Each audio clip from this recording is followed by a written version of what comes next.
Voilà, mesdames et messieurs, merci encore d'être les nôtres à Top Kinefo, toujours dans les cadres de votre l'essentiel de l'actualité auquel nous scriptons l'actualité. Voilà encore, j'ai le réel plaisir de vous présenter les binos numéros de l'essentiel de l'actualité de ce jour. C'est l'actualité comme Tolobaka. Nous sommes là pour tout commenter, tout scripter l'actualité. Et voilà, aujourd'hui, nous avons sélectionné quelques points d'actualité. Oh, le lot Tokomeka. Tout bêtement solo, tout solo, tout analyser, tout commenter. Si l'État va nous permettre d'achever, tous les 4 points que tout sélectionner. Alors, premier point, la nomination, il y a président de la République, et ça, les combattants va réagir, les ras-le-bol, ras-le-bol. Il y a des partisans de l'UDPS par rapport à la nomination. Il y a chef de l'État, a outil Kosala en cours de l'essentiel de ce numéro de l'essentiel de l'actualité. Procès Constant Moutamba. Procès où ils ont qui hier tout sur la moi par rapport à Ndenge Bazako poursuivre Constant Moutamba. Réapparition de Jacques Kiaboula. Pourquoi Jacques Kiaboula Bimi? Qu'est-ce qui a fait que Jacques Kiaboula a disparaître sans même communication? Il y a bureau naïe, pas ça, raison valable. Il y a sans disparition. Nous avons suivi comment les DGM avaient lancé les enquêtes à la recherche. Il y a Jacques Kiaboula, qui remplacé directement par le vice-gouverneur Assimé intérim. Il y a gouverneur, il y a ville. Jacques Kiaboula, c'est à Paris hier. Militant aujourd'hui, il a communiqué avec ses militants ce jeudi. Alors, les rapports des experts des Nations Unies, nous allons aussi commenter un peu, si le temps va nous permettre, nous allons brosser tous ces point. Alors, sans plus tarder, mesdames et messieurs, comme d'habitude, conviez Bino pour s'abonner massivement sur Top Kinefo. Et puis, on se retrouve juste après pour commenter l'actualité.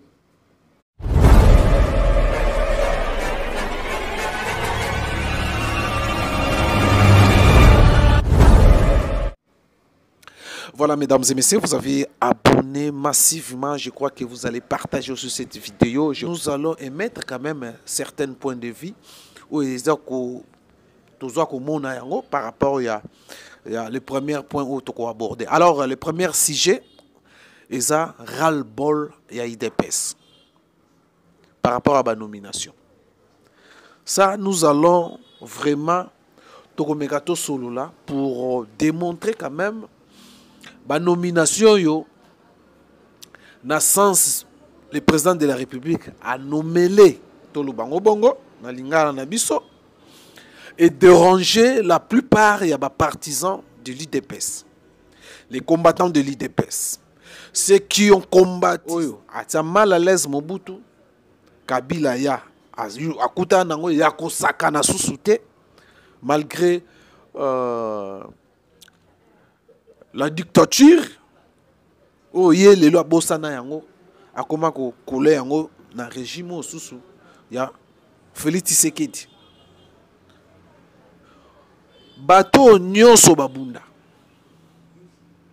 Bateau nyonso bazaki na front pour que les chefs de l'État, les lois à la chef de l'État en République démocratique du Congo, les lois congolais va voter na premier tour, na premier mandat, et puis la deuxième mandat. L'IDPS, les combattants de l'IDPS ont contribué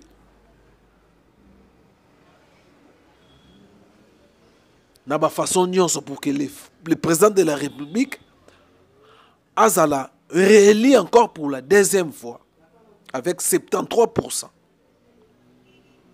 Na premier mandat, les combattants ont compris. Bazalé un peu dans certaines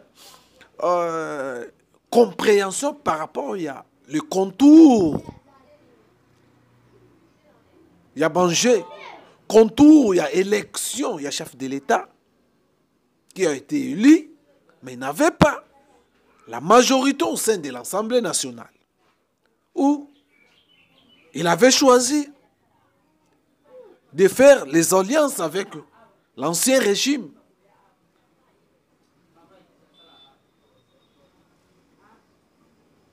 Après un moment, l'histoire, vous le connaissez, FCCK chez Kofi, non, oui, FCCK chez Kofi, à Bomiango, les combattants pensaient peut-être ils seront péché bango bazwa ba fonction. Mandat premier mandat le deuxième mandat Félix Tshisekedi. Là les combattants ont compris le premier mandat comment le président de la République azalaki empêché azalaki na difficulté par rapport il n'avait pas sa propre majorité. Parce qu'il y a une coalition qui empêchait au chef de l'État de nommer ou soit de prendre certaines mesures. Oyo, balingaki, donc les 16 alliés, malheureusement, et salama bongo te salama nenge salama. Maintenant, na deuxième mandat, les commandants place besoin de soulagement. Les combattants qui ont combattu avec Félix Tshisekedi, les combattants qui ont na front pour que l'IDPS accède au pouvoir. L'IDPS au pouvoir, l'IDPS dans la majorité, mais les combattants, à 90% des combattants, toujours en chômage. Et ça qui justifie en quoi? Selon Bango Moko. Selon leur pensée. Jean-Claude, Ezaki d'abord, on accusait l'ancien secrétaire général, président AI, Jean-Marc Abound, qui monnayait les postes où il va revenir dans l'IDPS. Kabouya, le même cas. Vu aussi le climat malsain au sein de la partie IDPS, l'IDPS est déchiqueté. Donc, ils ont divisé. Voilà. L'IDPS, ils vivent en division. Il y a ceux qui condamnent la haute autorité. Alors, après un moment de toujours de conflit au sein de l'IDPS, puis conflit ça continuer. Les gens pensaient vraiment que non, le problème c'était Augustin Kabouya. Augustin Kabouya, quel est le problème? Le lot, 80% des Congolais, soit 80% des Congolais, pardon, 83% des combattants de l'IDPS, je chômé. La nomination de Salama, il y a une déclaration IDPS. Il y a un pouvoir où il kabiliste, nouveau ami, nani, IDPS. Bakende plus là quoi qui c'est bon batanga te tana bonyo c'est les na combat moi batanga classe salaki te moi pesa on peut misaler ça dire aujourd'hui je reviens même pour la nomination d'aujourd'hui oyo sali que ral bol ya ba combattant IDPS oyo peut-être ba moni Kabouya avec chef de l'État selon bango ba misusu les courants ne passaient pas. Mbalo chef de l'État a nommé Bango, Mbalo chef de l'État a considéré Deo Bizou, comme il y a des secrétaires généraux dans la IDPS, plan bata Deo Bizou, a liste naie, liste Augustin Kabouya. Bref, ma nomination Salami, ma combattant dessus, ma combattant bazo recruté. ba nommé ba combattant vraiment té. Babi, c'est l'église qui prend le devant, qui est plus nommé que ba combattant IDPS. L'église, il y a chef de l'État, selon les combattants. Pourquoi et Salami Bongo? Pourquoi ba nommer sous ba combattant? Est-ce qu'il y a aussi qu'on continue ba combattre? Il faut pas continuer qu'on le c'est Augustin Kabouya qui a encore vendu les postes à IDPS, ils en a place. C'est là où Augustin Kabouya maintenant se positionne pour dire que vous m'avez accusé que vous avez un poste. Voilà, c'est là où Augustin Kabouya a profité de l'occasion. L'occasion a profité de yango. Mais, excusez, mais nous allons bon, selon notre réflexion, d'abord, la nomination, on a combattu d'accord, on a quelques extraits. Donc, bon, là, on a quelques extraits, il y a combattu d'accord, et puis on va revenir pour commenter aussi cette situation qui se prévaut au sein de l'IDPS. Pourquoi le chef de l'État ne donne toujours pas tout le monde confiance, parce que le chef de l'État a nommé, c'est que a confiance à l'IDPS. Peut-être l'IDPS n'a pas de qualité au yazo lukate, au yazo luka, alors retrouver dans l'IDPS. Peut-être. Mais nous savons que à l'IDPS, il y a ceux qui ont travaillé avec les sphinx délimité, Etienne Tshisekedi. Il y a des professeurs, il y a des intellectuels. Alors, suivez d'abord les ras-le-bol. Il y a quelques combattants où tout sélectionner, puis on va se retrouver juste. Combattant des combattants, vous simba mitema.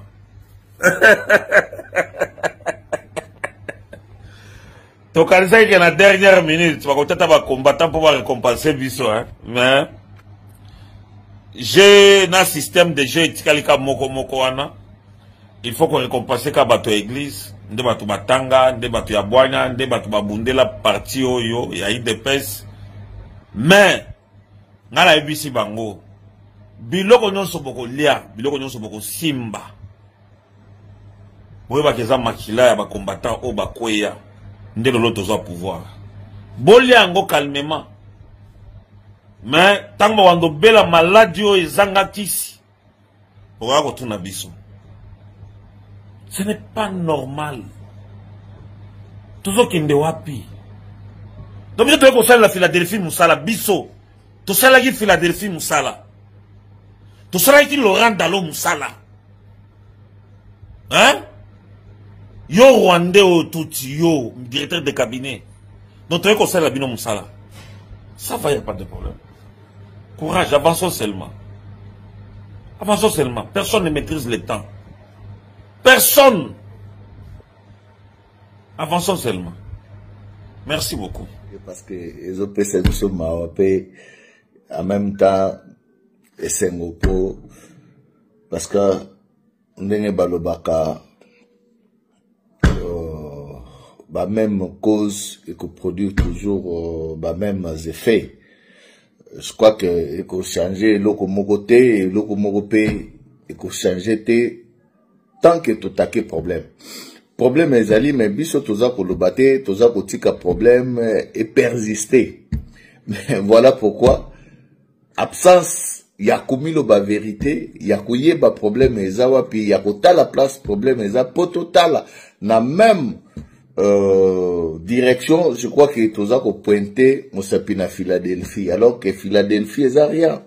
Philadelphie est une église. Philadelphie est aussi la politique.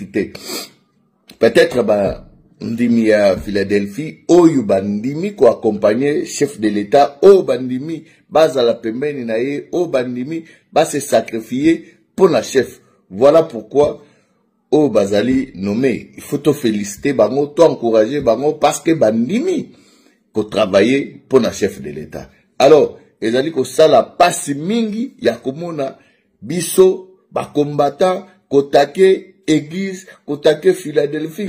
Ça veut dire que tozo mona musikate tozo mona kaka na zolo aw alors que c'est pas bon, c'est pas important. Faut tomitala toluba vérité. Pourquoi ekomi bongo? Pona nini eza bongo? Boye bisangai na tuni bino moko na moko oyo azo fongola munoko na epona koloba. Guerre euta ko salema awa. Position officielle ya IDPS ezaki nini? Bakonzi oyo bazali ko kamba IDPS ou bien bao kamba IDPS position na bango eza nini? Position na biso eza kaka era ba poste. Ya ko accompagner chef de l'État.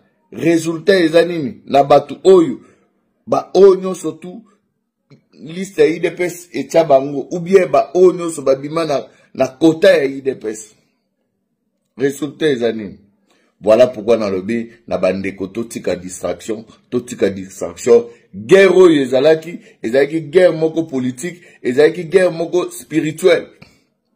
Voilà, côté spirituel, bandeko batelemaki, balongi, babundi bitumba, lelo tomoni résultat. Ndenge moko bisope, soki tozai de pes, tovanda, to soutenir chef de l'État, to tika ba distraction, to tika ba ego. Ego na biso ndezo boma biso, ego na biso ndezo salaki, to perdre bilo bebele. Voilà pourquoi na eko senga na batu nyonso to ba comprendre yango. E bolongo la kombo ya Philadelphie na makambo wana. Bolongo la kombo ya Philadelphie yeko sala nini na makambo na bino. Philadelphie esala ka politique te. Ez église net église non surtout ezali na bandimi, oyo bandimi ko accompagner chef de l'État. Bino bokomi banani pona boboya ba collaborateur à chef de l'État. Chef azana droit ya kupona collaborateur oya lingi oya moni akoyo kupesa confiance pour que ba salela ye musala. Puisque biso IDPS toza distrait, puisque biso IDPS to komi ba égoïste. Lelo na kotuna bino mutuna. Conseiller en matière de sécurité et chef de l'État. Conseiller spécial. Professeur Eberand Kolongele. Abengaki Ndeko Kabuya na Ndeko Bizimu. Spectacle nini o bango babimisaki? Est-ce que bazaki ba politicien? Est-ce que bazaki ba politicien? Place wana basengaki bango bakende kofingana. Est-ce que place wana basengaki bango bakende kolobana ba bêtises bango balobana ki wana? Chef atindi mutu azu médiateur ateli bino en tant que ba politique ayebi ke bozali ba responsable ba komi kuna bokomi kofingana. Alors sikoyo nde ya mwana Etienne Tshisekedi aladize biso foko fingana. Yango ngana za d'accord te na bato bazolo ba yelo kwana. Tangu tozalaka na opposition, lipa moko tozali ko kabola biso nyonso. Tosomi nguba, to kaboli yango biso nyonso tu. Bolingo ezalaki. Mais lelo, bolingo wane kei wapi. Bolingo wane kei wapi. Alors, totika politique ya hypocrisie, totika politique ya intérêt personnel ou individuel, totika politique ya les enfants d'abord. Totika politique ya ba makangu. Tout ça la politique pour te servir population na biso na ba combattant na biso. Voilà au biso to senga yango wana to sengi to saluer d'abord ba nomination ba tunyo surtout oyo ba nommé bango to pesi bango félicitations to salsima na bango musala malamu. To sengi na bandeko nyonso tu to interpeller na bandeko nyonso tu to interpeller ndeko nyonso tu tika distraction wana bazo memayo bayebisi o chef de l'État a nommé bato Philadelphie te.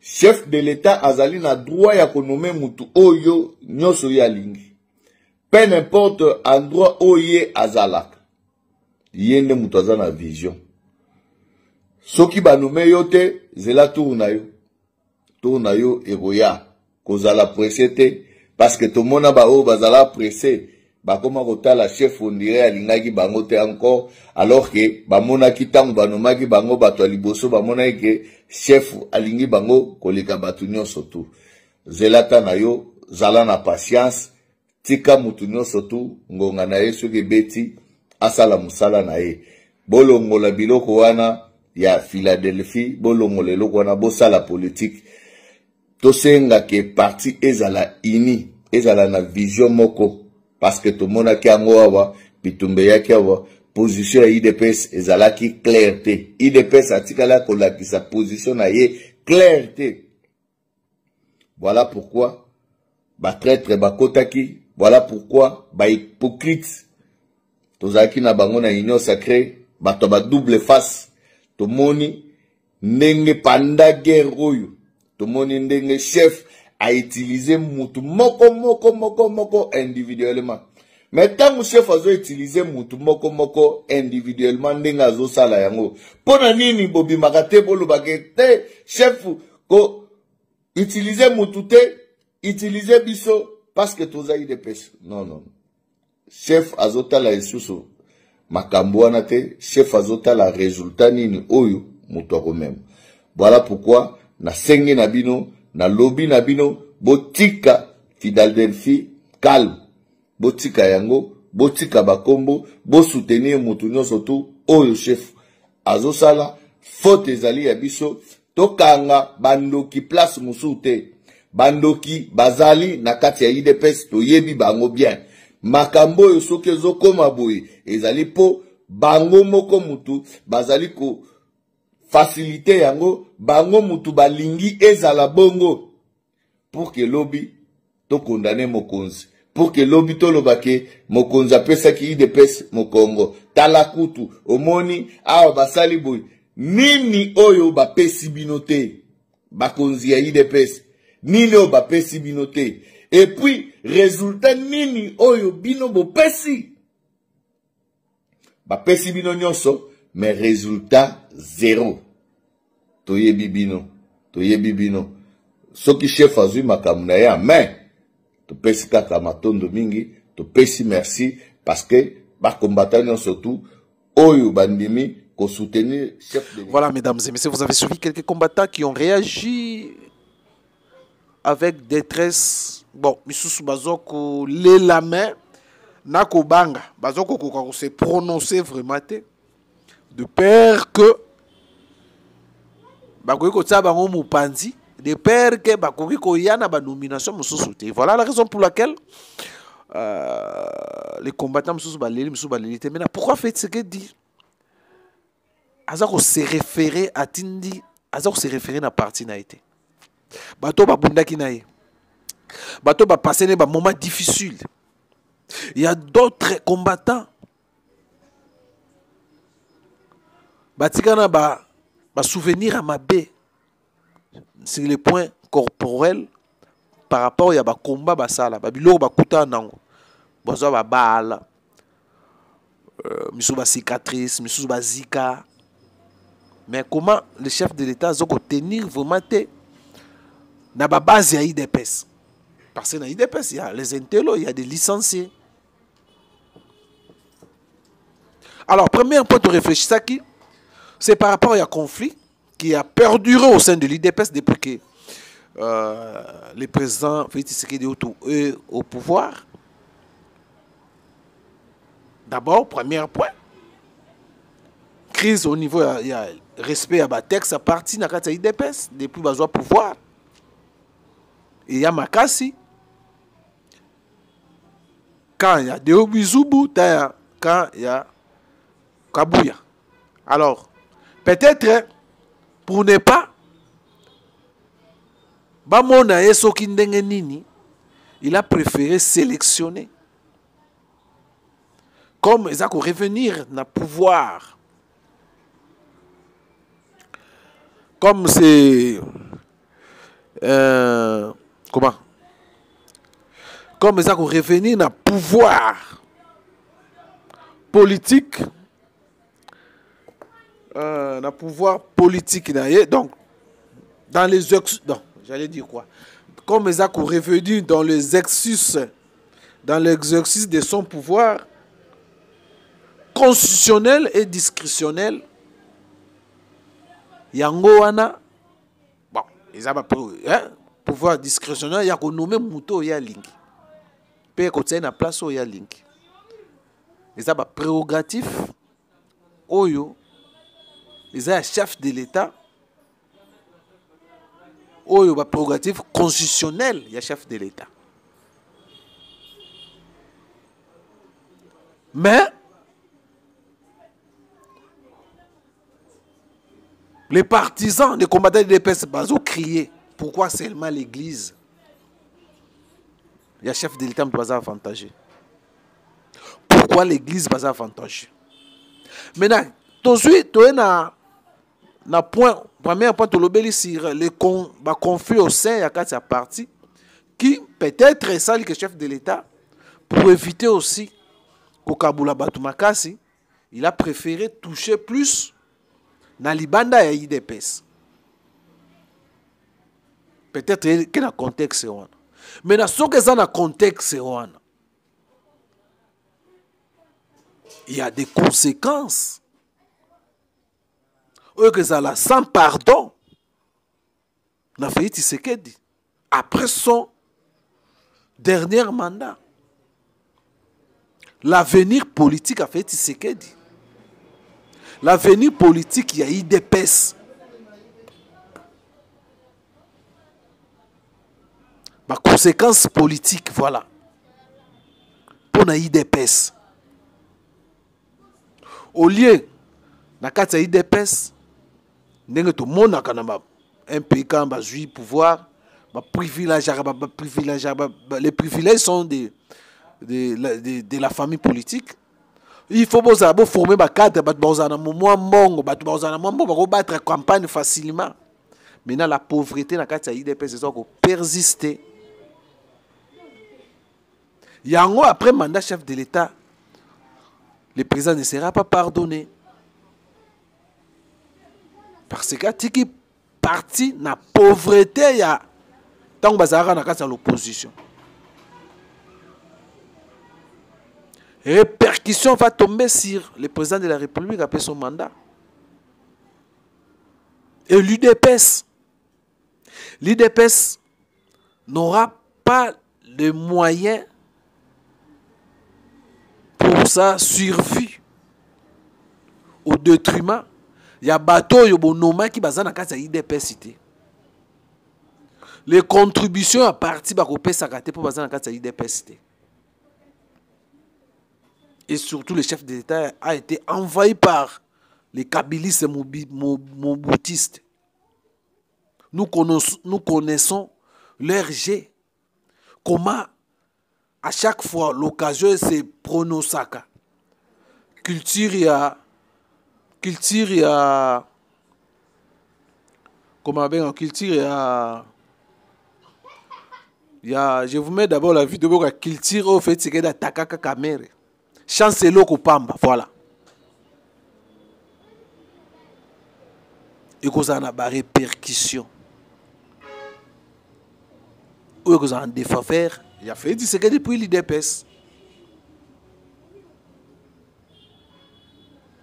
Alors, conflit à IDPS pendant que il y a toujours option à IDPS, on cite aussi la famille biologique qui entretient aussi des désordres au sein du parti à IDPS, au sein du parti à IDPS, selon certains combattants Moussous.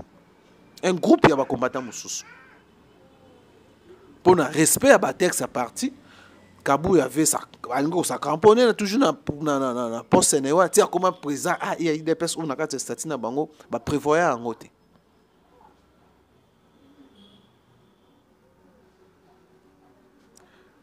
Bah organe, oh bah méga go déchoir, Augustin Kabou continue toujours à siéger dans siège à parti. Bah monsieur bazo chez Libanda, conformément il y a statut dans le règlement il y a parti à IDPS. Qui jusqu'à ce jour n'a jamais été dans un congrès pour réadapter statut IDPS. Et selon Augustin Kabouya a une habilité de convoquer un congrès pour changer certaines dispositions. Et voilà aujourd'hui, premier point, Tozlobeli, la vie politique. Déjà deux points, pardon, à Tolobango, Tokabulango. D'abord, la répercussion qui quittera d'abord le chef de l'État, premier point, pour ne pas avoir nommer ceux qui ont combattu ensemble avec lui, ceux qui ont fait que les lois à la présidente de la République. Bato basala ye azala ndenga zawana a négligé bango. Et vous avez premier nini exala ba répercussion grave. Et vous allez pas na. Puis deuxième point sur l'avenir politique et IDPS. Na yé moko chef de l'État. Et vous allez rattraper na ba nomination Oyo Azoko Kena on a BRR.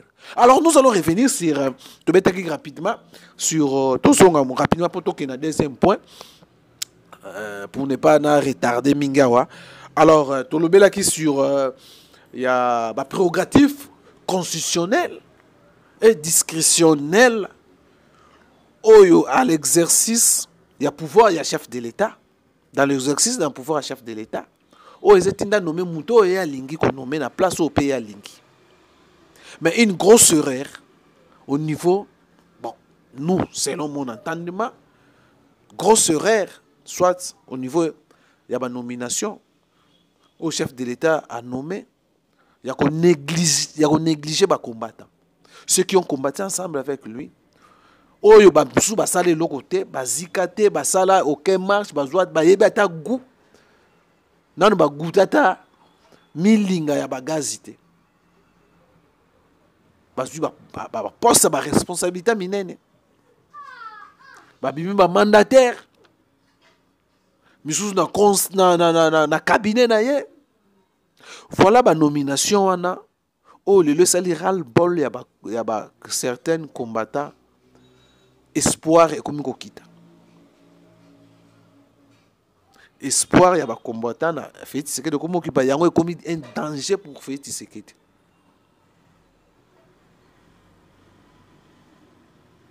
Comme un danger pour Félix Tshisekedi pour l'avenir politique na. Est-ce que ces combattants seront aussi na force ya continuer à moraliser les Congolais? Ya ko sala ba mobilisation si ce qui se passe la politique, il y a chef de l'État.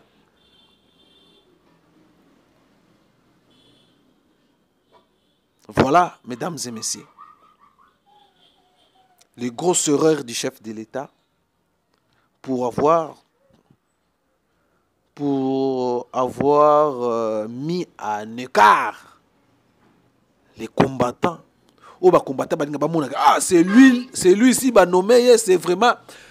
Il reflète vraiment le combat. Il y a Tien Tshisekedi. Ah, il ne fallait pas nommer Bango Nyonso. Mais il fallait pas sentir que non, oh, bah, nommer combattant à solo, combattant à terrain, combattant à IDPS, vraiment. Mais, bah, combattant à Zolé là, Baléli, dans la nomination, comme je vous ai dit, donc c'est une grosse erreur, ça va donner des répercussions énormes. Dans l'avenir, il y a IDPS, il y a Félix Tshisekedi. Et je crois s'il y a des conseillers, ou des conseils, peut-être, à la rattraper après. Soit tu vas dire, ah, mais maintenant, à l'époque, sur le lobby bongo. Voilà, mesdames et messieurs, nous allons prendre le deuxième point. Constant Moutamba, hier, c'était procès hier. Le procès à Constant Moutamba les gars qui malgré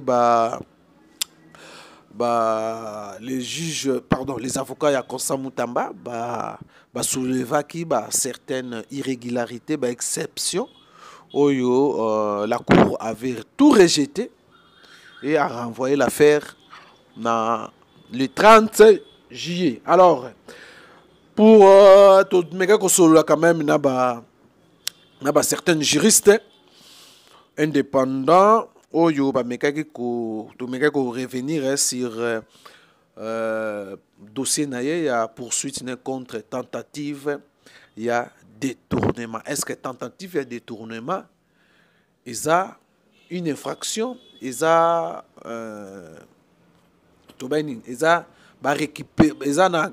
pénal, bon to banini. C'est vraiment excusez-moi. Est-ce que ils ont vraiment faut pas condamner Constant Moutamba par rapport à la tentative de détournement. Tentative de détournement, ça a détournement. Tout ça détournement. Mais certains juristes nous ont fait savoir sur cette poursuite. Il y a Constant Moutamba Oyo, en tout cas, il peut dossier non classé sans suite. Si la justice, si dossier Moutamba, il n'y a pas de main noire. Si la justice fera un bon travail, ce dossier sera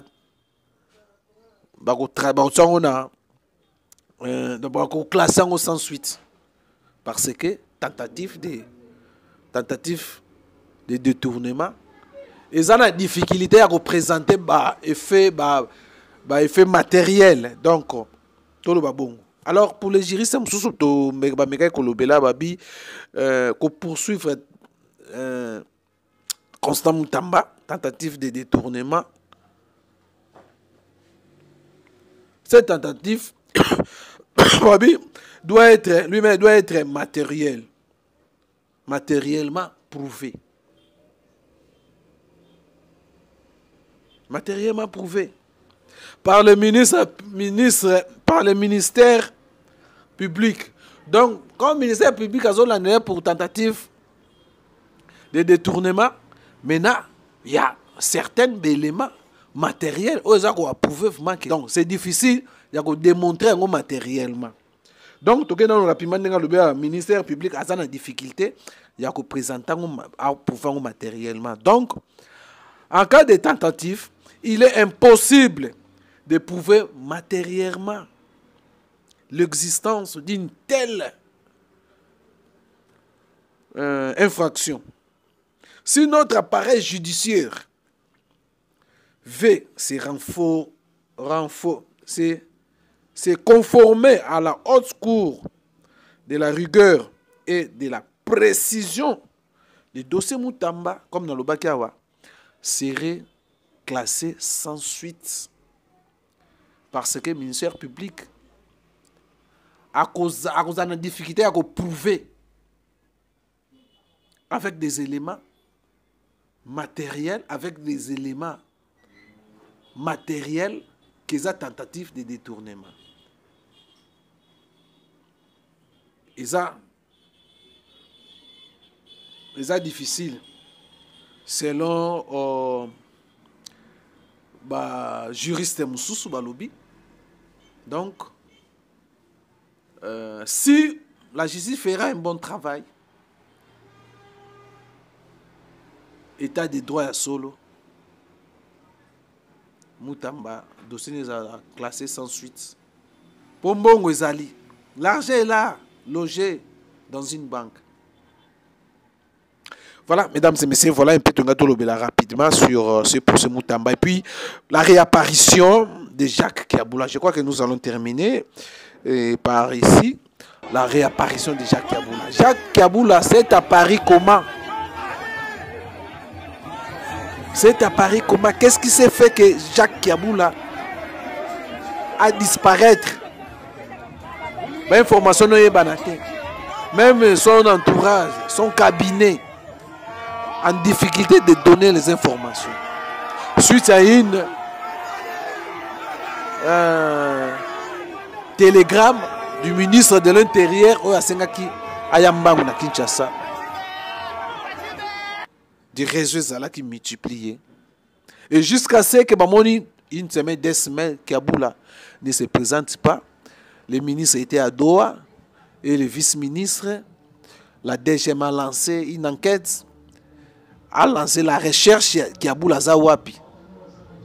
Kiaboula s'est caché quelque part. On se pose la question. Est-ce que Kiaboula est sorti? C'est par rapport à la sortie médiatique, il y a le ministre intérieur Jacquemain Chabani. Ou d'abord à Niaki, d'abord il y a qu'on s'est référé à la rumeur sur Kiaboula. Et Kiaboula, ministre intérieur, a eu le vice-gouverneur assumer ba faire assumer l'intérim ya gouverneur ya ville ya gouverneur au Katanga. Lui aussi dans son tour, il a réhabilité un bourgmestre. Moi mutu na Katanga. Après cela, 2 semaines après, Tolobi Awa, nous ne savons pas si c'est par sortie médiatique du ministre intérieur ou Alobaki, soit par il a négocié comme il comment il négocier. Il y a certaines sources qui sont Kinshasa pour pas bomber les motos, toyebite.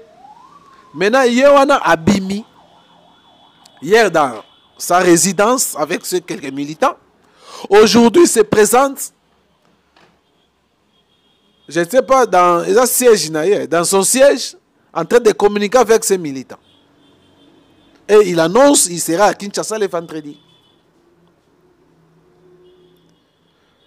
Le commun des mortels pose des questions. Est-ce que c'était monnayage pour que Abima, pour planifier bien Abima Nayo, tout est déjà bien arrangé, Bima, voilà. Est-ce que Congo est un grand Congo? Nous pouvons toujours continuer avec des gens pareils comme Jacques Kiaboula.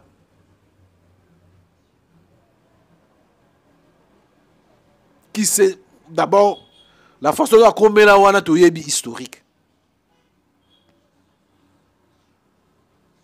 Et voilà. Il y a un combattant de l'IDPS parce qu'on l'a makamba boye. Un combattant de l'IDPS, un Katangais, un gouvernorat, non. Au nom de toyebite sur les alaki nini ndenge batbalobaka aurait quand même sudoyé certains cadres de l'IDPS moyennant quelque chose et imposer aussi babundelaye même na niveau ya famille biologique ya chef de l'État pour que azala ndenga azala ya tout monde benjir contre les Kasaïens qui vit au Katanga. Voilà, mesdames et messieurs. Abimi ndenge nini?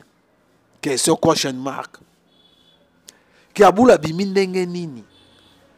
Nini Kiabula abatamaki? Kiabula bimi avec courage. Bien, aza donc tout le bandé nini? Aza na bassurance nyonso. Azoya Kinshasa vendredi, azonga ne Katanga. Pe ba réhabiliter, azonga la misala na ye. Voilà. Mboka nga ya ba politique chancelo ko pamba. Chancelo ko pamba. Voilà, mesdames et messieurs, merci na bino nyonso de suki awa. Donc tout le rapport avec expert il y a Nations Unies, je crois que il y a encore un autre rapport il y a expert il y a Nations Unies, c'est le rapport wana kabla au tenga tolo bela mais to y ba rapport bimanango, mais en réalité c'est que les Congolais toujours c'est là. Dans le salamité, réalité dans le salamité et voilà. Tout c'est le rapport on va publier en septembre. Rapport est bimi déjà mais représentant on a le Conseil de sécurité dans l'Assemblée nationale et les Nations Unies dans le mois de septembre. Voilà, mesdames et messieurs. Beaucoup d'en abino dans des heures qui suivent. Portez-vous bien. Bye bye.